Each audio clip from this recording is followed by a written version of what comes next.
Gir. Deponun gece bekçisi geldi Tarık Bey. Buyurun geçin lütfen.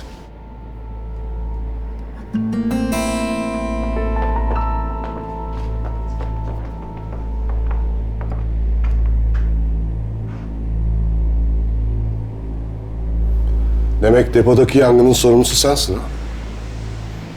Neden yaptın? Yeminle ben bir şey yapmadım. Benim bir günahım yok. Hiç yapar mıyım öyle bir şey? Hem neden yapayım? İnsan ekmek yediği yere zarar verir mi beyim? Sen dün gece depoda görevli değil miydin? Evet öyleydim.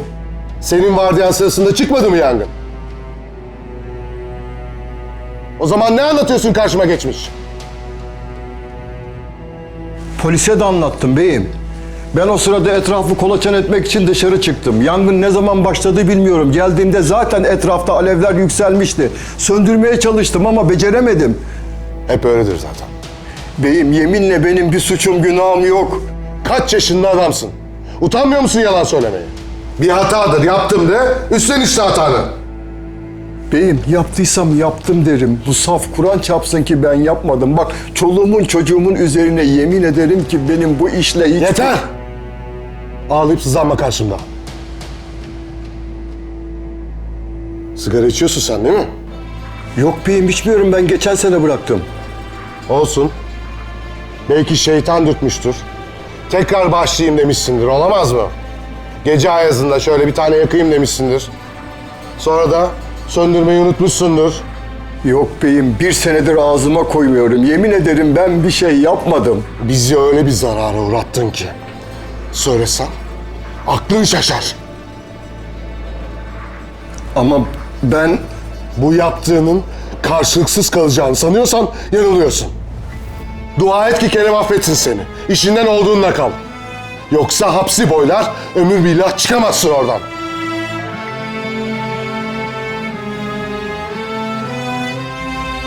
Kamil odasında mı? Evet, odasında Tarık Bey. Düş önüme. Yürü. Yürü.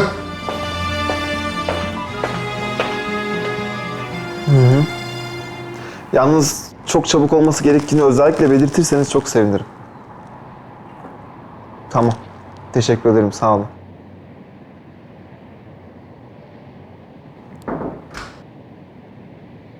Gir içeri gir.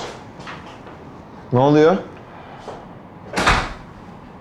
Dün gece depoda çıkan yangının sorumlusu bu adam Kerem. Getirdim işte. Ne? Nasıl yani? Yeminle beyim ben... Depodaki yangın sırasında bu adam bekçilik yapıyormuş. Onun vardiyası sırasında çıkmış yangın. Beyim vallahi ben bir şey yapmadım. Tamam kes sesini. Verdiği zararın hesabını sor, biletini kes diye getirdim. Bir dakika. Doğru mu söyledin? Yok beyim, iki gözüm önüme aksın ki benim bir günahım yok. Kendiliğinden çıkmış yangın. Ben geldiğimde zaten alevler yükselmişti.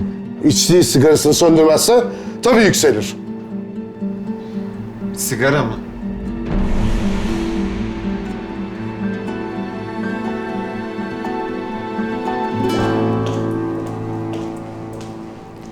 Filiz, Tarık Bey odasında mı? Hayır Rana Hanım. Suçlu olduğunu düşündüğü gece bekçisiyle birlikte Kerem Bey'in odasında. Nasıl yani? Anlamadım. Yangının sorumlusu çıktı mı ortaya? Bekçi mi çıkarmış yangını? Sanmam. Yani henüz net bir şey yok tabii ama Tarık Bey bekçinin suçlu olduğunu düşünüyor. Tarık Bey öyle düşünüyor demek. Vallahi doğru söylüyorum beyim. Mesai başında böyle bir şeyler yapmam. Geçen sene işe başladığımda en son sigaramı kırdım, attım. Ondan sonra tek nefes dahi almadım ben. İnanmazsanız benim hanıma sorun. O doğruyu söyler size. İçmiyorum. İnanın ki içmiyorum. Nasıl çıktı o zaman yangın? Ha? Bilmiyorum beyim dedim ya. Ben etrafı kolaçan et... Ya ne demek bilmiyorum. Sen o deponun bekçisi değil misin? Sen yoksa uyuyor muydun o sırada? Yok uyanıktım. Vallahi dedim ya sabah bir ses duydum. Kolaçan etmek için çıktım dışarıya. Dönüp geldiğimde baktığımda alevler yükselmişti. Söndürmek istedim. Elimden gelen her şeyi yaptım ama maalesef alevler depoyu sarmıştı bir kere. Yalan söyleme. Neden yalan söyleyeyim? Allah belamı versin ki şuradan şuraya gitmek nasip olmasın ki doğru söylüyorum. Tamam tamam. Sakin ol. Ya iki yemin etti diye inanacak mısın adama? Yalan söylüyor işte. Yok ses çıkmış da dışarıya çıkmış. Ondan sonra geldiğinde yangın etrafı sarmışmış. Yalan söylüyor. Amacımız günah keçisi bulmak değil enişte. Sorumlu kimse onu bulmak istiyoruz.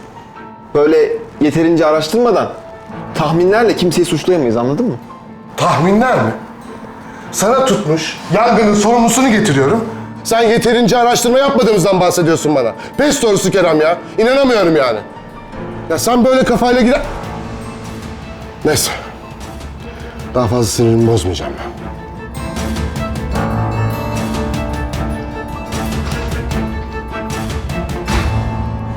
ben. İnsan hiç ekmek yediği yere ihanet eder mi beyim? İki gözüm önüme aksın ki ben yapmadım. Tamam. Anladım. Sakin ol. Şöyle geç birazcık konuşalım hadi. Geç lütfen, sadece konuşacağız. Hadi.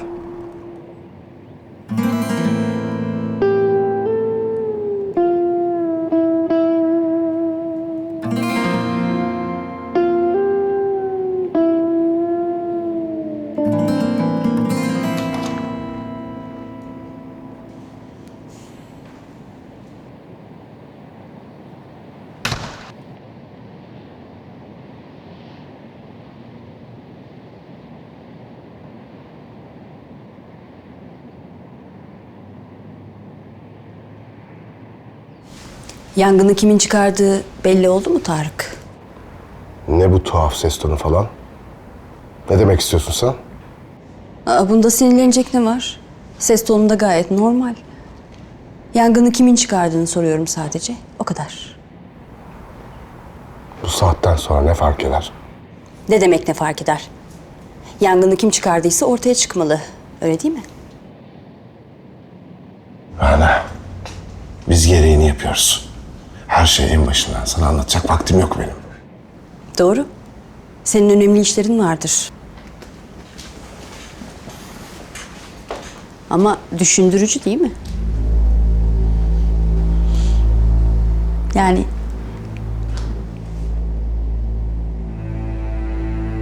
Neymiş o düşündürücü olan? yangının tam da dün gece çıkması Tarık.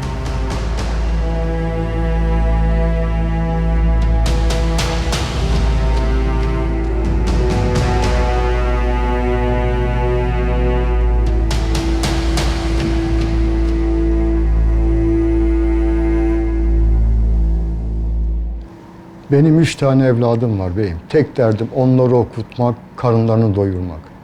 Her gece sabaha kadar gözümü kırpmadan ayakta durdum ben orada. Ben bilmez miyim ufacık bir terslik olduğunda ilk önce herkesin dönüp bana bakacağını?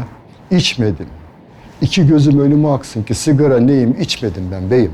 İşimi, çalıştığım yeri tehlikeye atacak biri değilim ben. Dünkü çocuk muyum beyim ben? Tamam tamam bak, sakin ol. Sen merak etme. Zaten polisler gerekli araştırmayı yapıyor. Gerçek er ya da geç ortaya çıkacak. Allah razı olsun beyim. Kulak verdiniz, dinlediniz beni. Çok sağ olun. Sen de sağ ol. Sen şimdi evine git dinlen. Arkadaşlar seni arayacak. Ne zaman işe döneceğini haber verecekler, tamam? Tamam beyim. Çok geçmiş olsun. Allah sizden razı olsun. Sizden de sağ ol.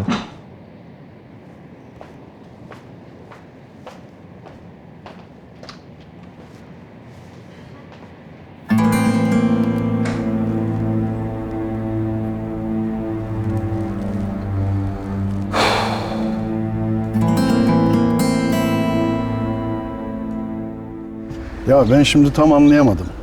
Melek Elif'in fotoğrafını mı görmüş? Öyle olduğunu söylüyor. O öyle diyor da doğru mu acaba? Kim bilir kafasında ne kurdu da inandı kuzum. Ne kurmuş olabilir Tülay'ım ya? Ay Veysel yapma Allah aşkına. Bilmiyor musun Meleğin durumunu? Elif'in fotoğrafını buldum diyor ya. Böyle kocaman, hatta etrafı yanmış falan. Yani hiç ihtimal veriyor musun şu duyduğuna? Yok Tülay'ım. Vermiyorum da yani Melek Elif'in fotoğrafını buldu diyelim. İyi de Elif'in fotoğrafı nerede şimdi? Değil mi? Hani onu hemen öyle bırakmaz yani. O da onu soruyor zaten ne oldu diye. Abla sessiz olalım biraz. Bayıldığımda düşürdüm herhalde diyor. Nerede diyor, kim aldı diyor. Cık. Veysel, sen dinlemiyor musun bizi? Ha? Ne? Yok. Dinliyorum Tülay'ım. Dinliyorum ya. O zaman başka bir çocuğun fotoğrafını gördü herhalde. Onu Elif'e benzetti. Öyle olunca da aklı tümden karıştı tabii. Yani. Başka bir açıklaması olamaz bunun değil mi? Muhtemelen. Nereden çıktı ki şimdi bu fotoğraf? Ne güzel, tam da iyileşiyor demiştik. Hiç sorma Jülide, hiç sorma. Çok fena oldu. Ya biz konuşuyoruz böyle de uyanmaz değil mi? Hani duyarsa daha kötü olur. Yok uyanmaz Veysel. Jülide ile sakinleştirici verdik. Mışıl mışıl uyuyor salonda, yorgun düştü garibim. Yine de sessiz konuşalım abla. Çocuklar duymasınlar. Şimdi durduk yere tedirgin olmasın onlar da. Ha, tabii. Bizden gizli ne konuşuyorlar acaba? Ben biliyorum. Gerçekten mi? Bana da söyler misin? Mahalledeki hırsız hakkında konuşuyorlar. Biz korkmayalım diyeken aralarında konuşuyorlar. Ya herkes okulda bunu konuşuyor zaten. Hırsız bütün evlere giriyormuş.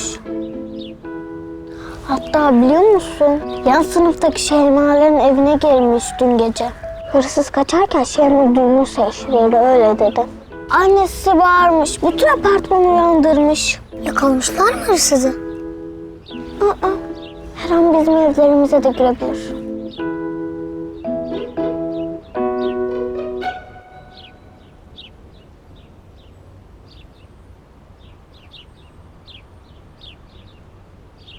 Vallahi şimdi ne yapacağız ben bilemedim. Yani doktora götürelim desem olmaz. Kendi haline bırakalım desem Ya o da olmuyor, bak işte kendi haline bıraktık, ne hale geldi kızcağız. iyi de Tülay'ım ne yapalım? Biliyorsun kızın başındaki belayı. Biliyorum Veysel. Abla, sıkmayalım canımızı. Allah'tan umut kesilmez. Muhakkak bir çözümü vardır. İnşallah Jülide, inşallah.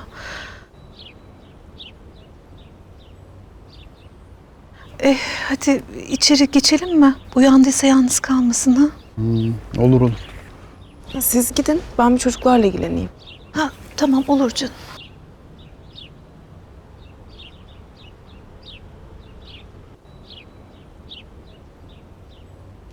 Çocuklar, beğendiniz mi kurabiyeleri? Güzel olmuş mu? Afiyet olsun.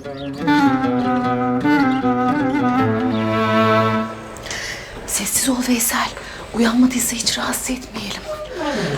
Uyusun biraz daha. Al canım.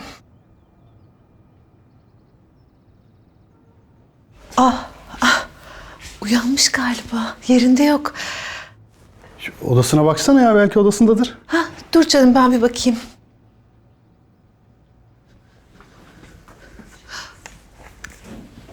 Veysel, odasında yok. Lavaboya girmiştir belki.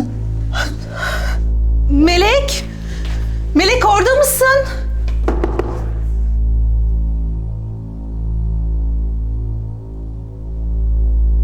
Yok yok, Veysel orada da yok. Biz arka bahçede otururken çıkıp gitti galiba. Veysel koş koş. Bakalım hadi, dışarı bakalım hadi. Hay Allah, nasıl fark etmedik ya? Hay Allah'ım ya.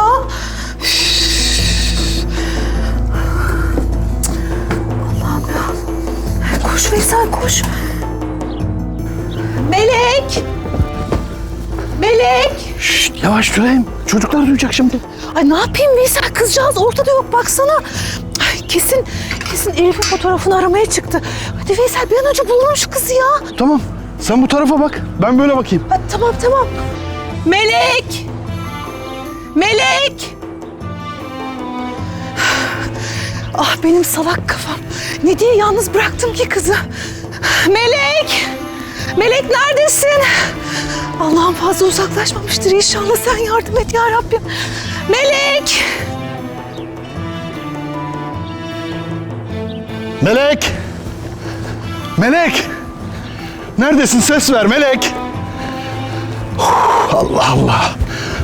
Allah Allah! Melek! Melek!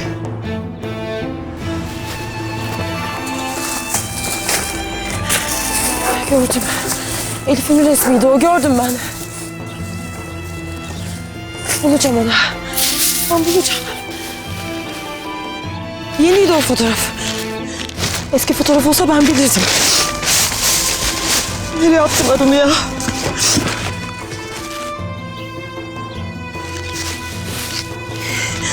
Hayatta benim Elif'im. Yaşıyor. Hayatta Elif. Ey Allah'ım nerede bu kız? Orada. Allah'ım şükürler olsun. Melek! Melek ne yapıyorsun burada kuzum?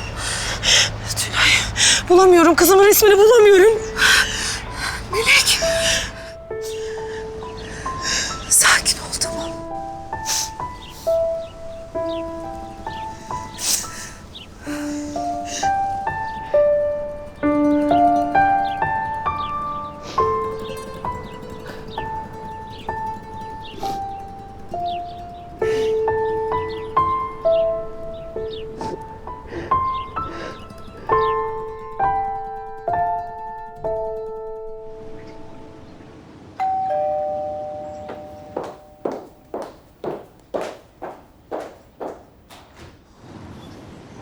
Hoş geldiniz ki.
Kerem gelmiyor mu Vildan?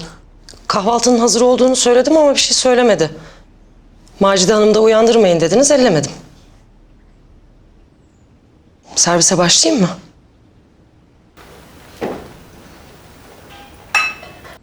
Kerem uyumadı muhtemelen sabaha kadar. Anca uyumuştur. O yüzden kahvaltıya ineceğini hiç sanmıyorum. Bir dilim daha. Günaydın. Günaydın Keremciğim. Ben de inmez kahvaltı ediyordum senin için. Omlet? Yoksa... Ya aslında uykum vardı da uyumak da istiyordum. Ama holdingde bir sürü iş var. Sıkma canını, rahat ol diyeceğim ama bir faydası olmayacak biliyorum. Tarık da senin gibi.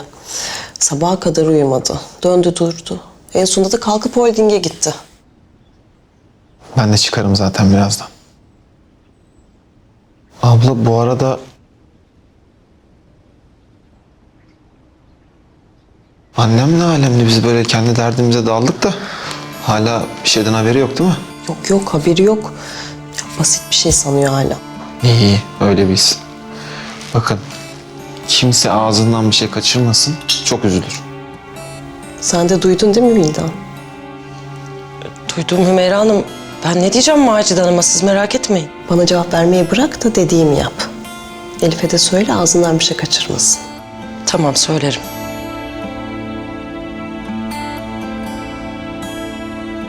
Abla, bak sen de yemeğini falan ihmal etme.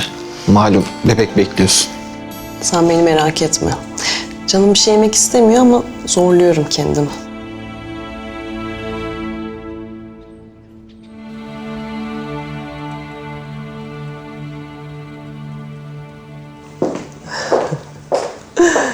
Günaydın Elif'ciğim. Günaydın Macide teyze. Bizimkiler kahvaltıya başlamadı mı? Niye onlarla yemedin sen de? Başladılar ama ben burada yemek istedim. Peki, afiyet olsun. Aa, uyandınız mı Macide Hanım? Günaydın. Günaydın. Hümeyra Hanım, annem uyuyorsa bırak uyandırma, dinlensin dedi. Ben de kapıdan şöyle bir baktım, uyuyordunuz, ses etmedim. Namazdan sonra tekrar uzanmıştım. Geçecek misiniz kahvaltıya? Hı. Afiyet olsun. Sağ ol.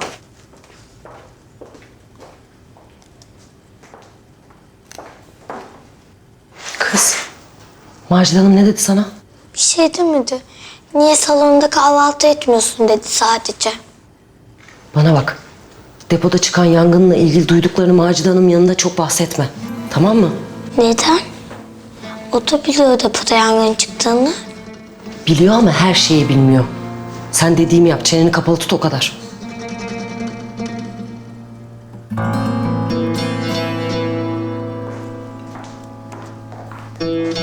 Günaydın. Günaydın, annelerin en güzeli. Gel anneciğim. Günaydın. Günaydın. Nasılsınız bakalım? Vallahi iyiyiz. Böyle annem gelse de sohbet etsek diyorduk biz de. Macide teyzeciğim çay içersiniz değil mi? İsterim kızım. Sohbet edecek haliniz mi vardı be yavrum? Nasıl? Hale yola girdi mi biraz işler?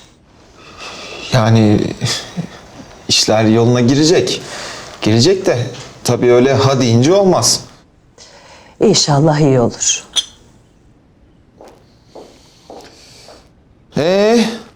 Sıkıldım ya, böyle kaç gündür iş güç konuşuyoruz. Siz ne yaptınız? Ne var ne yok? Ne olsun? Bildiğin gibi. Yeğenim nasıl, yeğenim? Sabırsızlanıyorum artık ya, gelsin. Az kaldı. Vakit yaklaştıkça benim de heyecanım artıyor.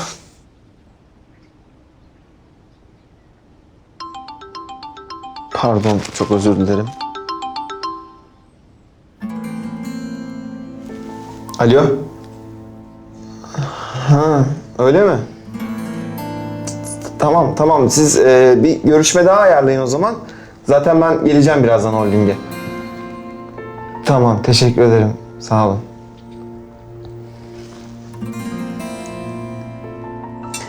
Hayırdır oğlum? Kötü bir haber mi? Hey, yok anneciğim ya, öyle aynı şeyler, klasik.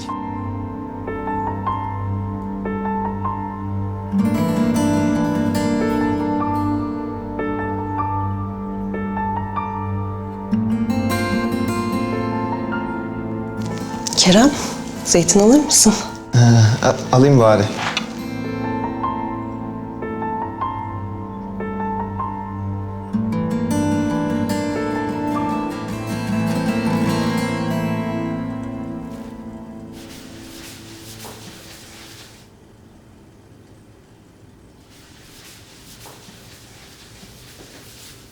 Kimse ağzından bir şey kaçırmayacakmış.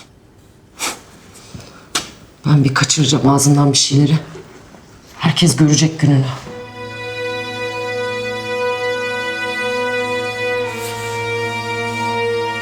Yıllardır sustum. Bir konuşursam taş üstünde taş kalmaz vallahi. Kocan hakkında bilmediğin çok şey var. Haberin bile yok.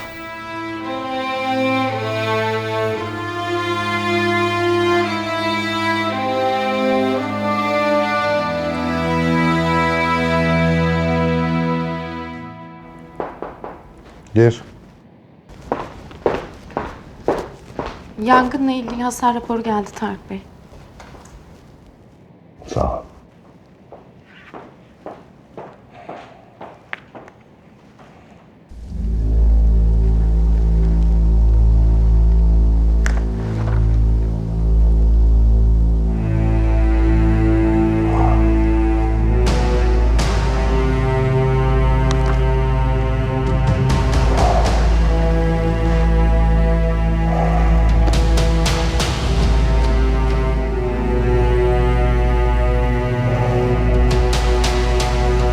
Uzun vadede daha büyük bir zarar görmekten iyidir yine de.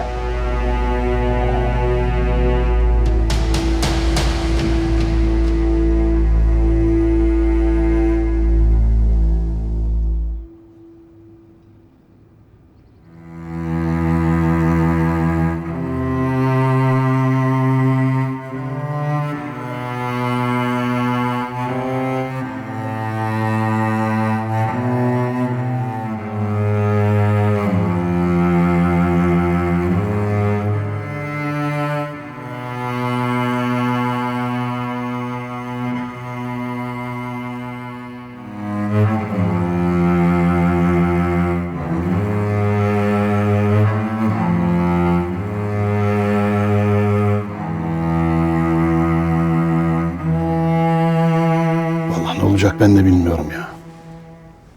Hani ev hapsedecek halimiz yok. Bıraksan olmuyor.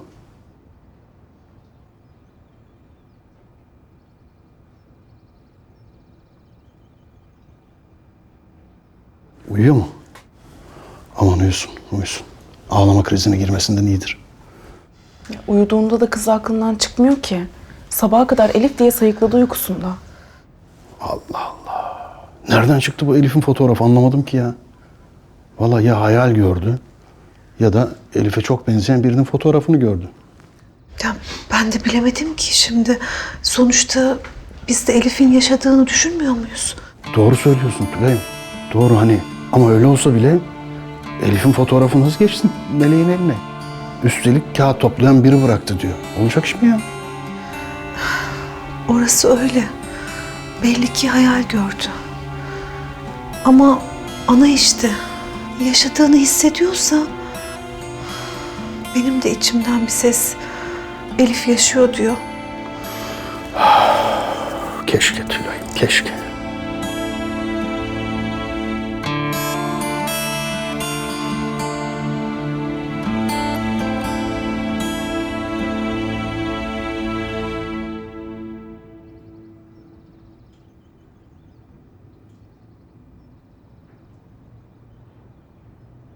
Erken kalktım ama değdi bak. Tam zamanında yetiştirdim her şeyi. Müstakbel kocacığım uyanmadan hallettim her şeyi. Ama hep böyle uğraşamam vallahi. Her sabah. Şu nikah bir kıyılsın da sonra kendi yesin bir şeyler canım. Yaman Hanım nereye gitti ya sabahın kör saatinde?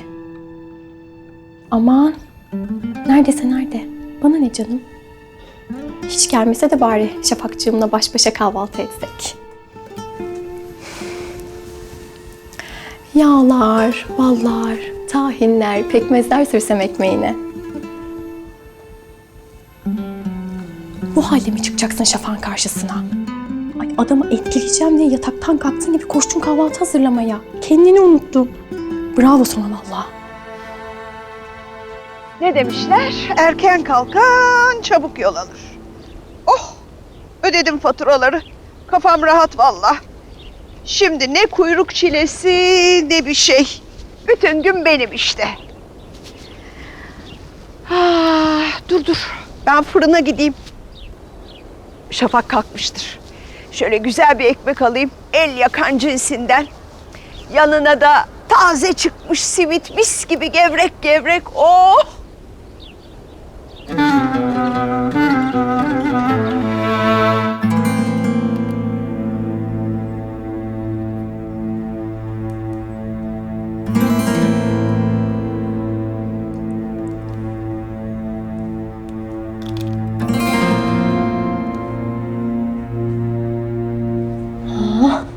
Şimdi oldu. Bir renk geldi yüzüne. Yakıyorsun kızım valla. Adın gibi alev alev. Evi tutuşturmazsın inşallah güzelliğinle.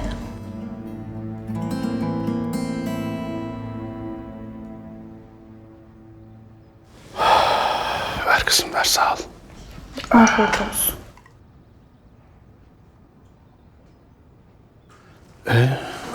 Ne olacak şimdi, ne yapacağız? Vallahi Veysel, kızın hali çok kötü. Hastaneye götürmekten başka çaremiz yok. O oldu. Ya sen ne diyorsun Tülay'ım ya? Aklını mı kaçırdın ya? Ne dediğinin farkında mısın? Ha? Ne hastanesi ya? Meleğin başındaki belayı bilmiyormuş gibi konuşuyorsun. Hem ayrıca Meleğin kimliği bile yok. Sormayacaklar mı orada kimdir bu, kimin nesidir, neyin nesidir diye ya? Biliyorum da böyle elimiz kolumuz bağlı nereye kadar bekleyeceğiz Veysel? Ya hiç olmadı karakola gidelim. Polislere böyle oldu diye anlatırız. Ya en azından bir şey yapmış olalım ya. O oldu. Peşindeki adamlar da şıp diye ulaşsınlar Meleğe. Ya ben doktor olmaz diyorum, sen karakol diyorsun ya. Ya Veysel, ya bak ben sana anlatamıyorum galiba. Meleğin yine kötüleşip alıp başını gitmesinden korkuyorum. Çok daha kötü şeyler olacak. Bir şeyler yapmamız lazım. İyi de Tülay'ım, ben anlıyorum anlamasına da sen beni anlamıyorsun. Bu şartlar altında onu ne hastaneye götürebiliriz ne de karakola. Ya ben üzülmüyor muyum sanki kızın bu haline? Ama beklemekten başka çaremiz yok.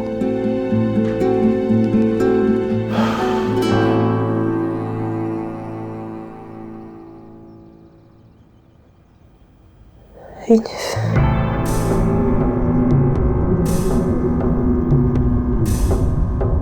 Neredesin kızım?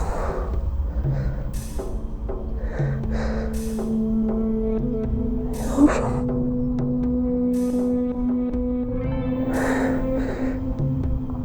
Neredesin?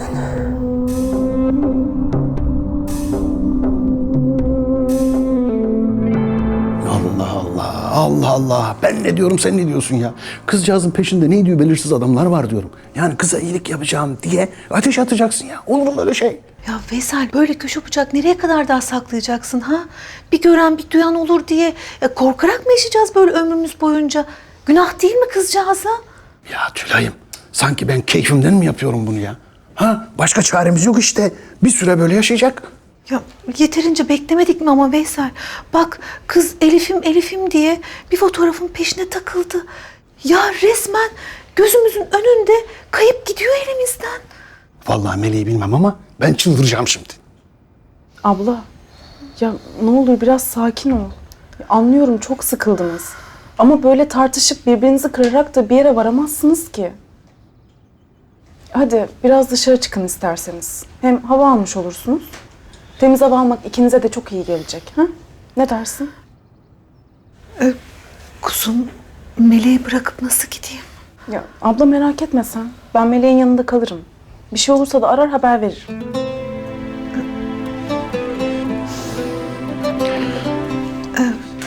İyi peki o zaman biz dükkana geçelim. Ama bak bir şey olursa... Ben ararım merak etme. Tamam. Hadi o zaman.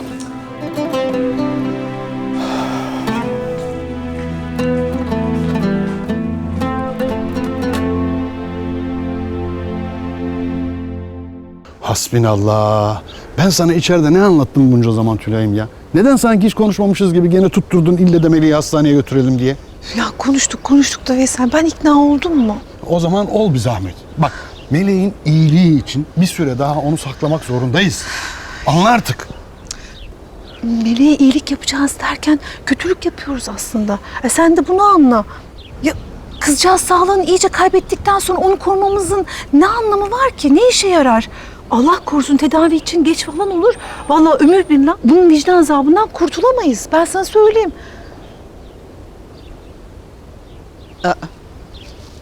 Veysel'le Tülay değil mi onlar? Vallahi onlar. Ne yapıyorlar böyle kavga eder gibi? Ne oldu ki çifte kumrulara? Yoksa Veysel'in foyası ortaya mı çıktı? Olur mu olur? Dur bakalım şimdi anlarız. Yani Tülay'ım öyle bir şey söylüyorsun ki sanki ben Meleğin kötülüğü için uğraşacağım. Leman Hanım. Sen sus, tartıştığımızı duymasın da durduk yere Hazal'a laf vermeyelim. Tamam merak etme sen. Günaydın komşular. Size de günaydın Leman Hanım. Nereye böyle sabah sabah? Nereye olacak canım? Dükkan açmaya gidiyoruz işte. Ha öyle mi? Öyle. Siz nasılsınız Leman Hanım görmeyeli? Afiyettesiniz inşallah. Vallahi ben gayet iyiyim de esas sizi sormalı. Siz nasılsınız? Biz de iyiyiz çok şükür. İşte dükkan açmak için geç kaldık da ona acele ediyoruz. Değil mi Tülay'ım? Aynen öyle. İyi. Madem öyle ben tutmayayım sizi. Görünce öyle bir selam vereyim demiştim. Konuşmanızı böldüm, kusura bakmayın. Estağfurullah. İyi günler. İyi günler. İyi günler.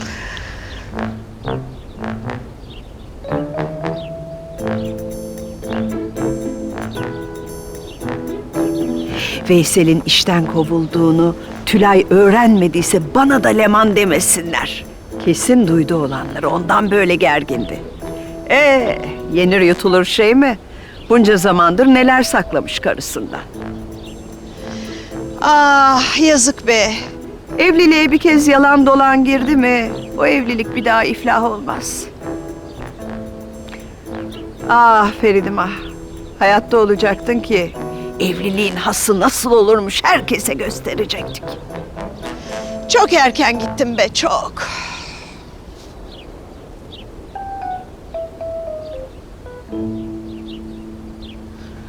Allah aşkına neydi şimdi o böyle manalı bakmalar, ayaküstü sorguya çeker gibi konuşmalar falan. Aman canım ne olacak her zamanki Leman Hanım işte ya. Ay yok. Bugün bir tuhaftı böyle. Ağız arar gibiydi sanki. Ne yapacaksın? O da öyle bir işte. Boş ver. Kapa kulaklarını geç.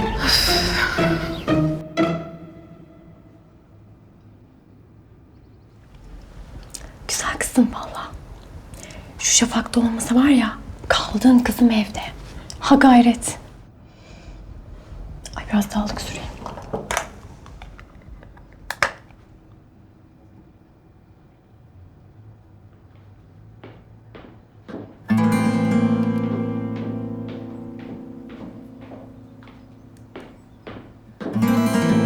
Günaydın. Günaydın Şafak Bey. Nasıldı geceniz? İyi uyuyabildiniz inşallah. Uyudum. Ay ne güzel. Ben de öyle. Bebekler gibi uyumuşum. Annem uyanmadı mı? Leman teyze erkenden çıkmış. Yani odasında yoktu, ben de görmedim. Bakkala falan gitti herhalde. Bilmiyorum ki. Ama meraklanmayın. Ben kahvaltı hazırladım.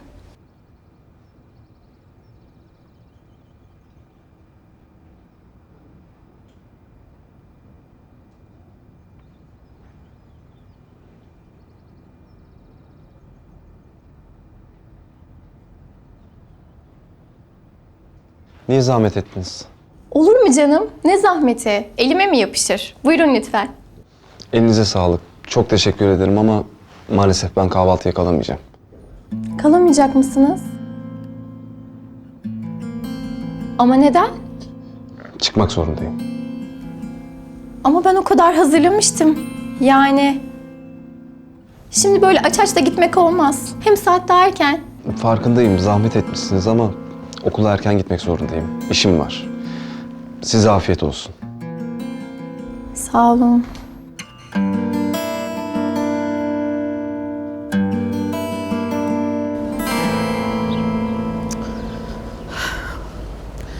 Leman Hanım'dan bahsediyoruz canım. Bunca zaman oldu. Ben artık biliyorum onun nasıl bir insan olduğunu. Ya tamam Tülay'ım tamam anlıyorum da sabah sabah sen niye taktın şimdi Leman Hanım'a ya? Ay ne takacağım canım? Yani sana da öyle gelmedi mi Veysel? Böyle bir imalı falan böyle bakmalar. Ay yok ben anladım canım, anladım yani. Ya ne iması Tülay'ım nereden çıkarıyorsun ya? Hem niye ima yapsın ki? Hay Allah. Günaydın. Aa Şafak hocam günaydın. Nasılsınız? Nasıl olalım? Bildiğin gibi işte. Melek Hanım nasıl? Merak ettim de. Daha iyi. Düne göre biraz daha toparladı. Sevindim. Bugün Jülde olacak yanında. Çok iyi düşünmüşsünüz. Ayrıca biz sana çok teşekkür ederiz Şafak. Yani bayağı bir yardımın dokundu. Evet yani sen olmasaydın ne olurdu hiç bilmiyorum. Estağfurullah. Keşke elimden daha fazlası gelsin. Daha ne yapacaksın canım? Daha ne yapacaksın? Melek Hanım iyi olsun da önemli olan o. İnşallah, inşallah. Şafak hocam okula gidiyorsun herhalde. Biz seni tutmayalım. Geç kalma. Görüşürüz o halde. Size hayırlı işler. İyi günler hocam. İyi günler. Hah. Ay, fermuarlı gözdeymiş.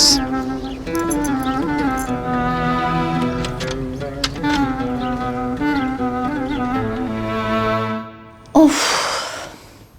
Sabahın köründe kalkıp 2 dirhem bir çekirdek olayım. Saçımı başımı yapayım. Şafak bir kere olsun göz ucuyla dönüp bakmasın. Şu sofraya o kadar emek verdim ben ya. İnsan var bir lokma bir şey atar ağzına. O kadar yoruldum.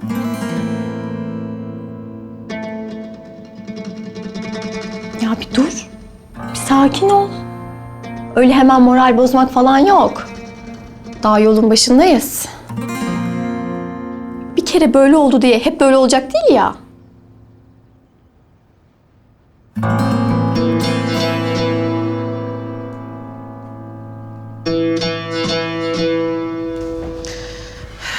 Ay Şafak Hoca ne iyi bir insan değil mi?